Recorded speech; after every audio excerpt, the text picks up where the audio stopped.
So sampai situ je konten kita kali ini. Kada. Aku dah kata Ini adalah salah satu andaian yang buruk sejak kali ini. Aku tak dapat Dasar aura. busuk hati. Baik ya. Mana ada orang baik cakap dia baik? Aku.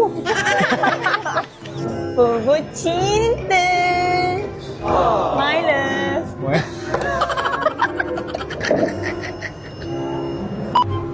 So kita je nak tahu. Siapa punya kedai ni?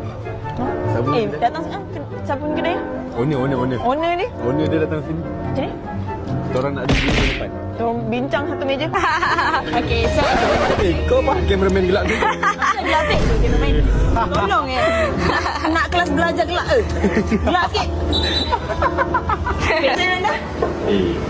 Don't talk to me, okay? You're not my taste. Oh, suddenly you know English ah? You know English oh, kacang ni bukan kulit dah kau. Kulit tak ada dekat sini, kacang saja yang ada.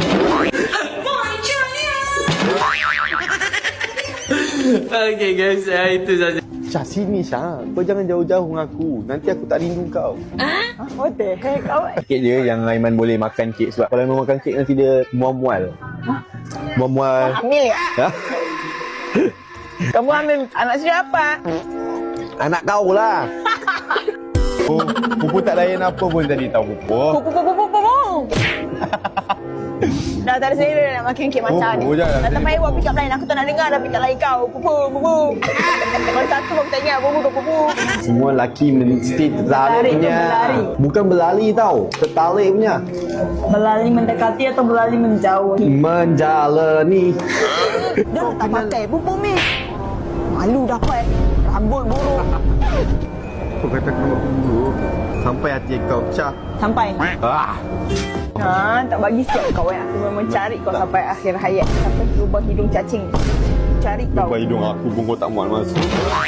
Sedap tak man? Jangan panggil aku Yaya. Siapa panggil kau Yayam? Panggil aku My Love. Kena lawan Nuha dengan Mawet.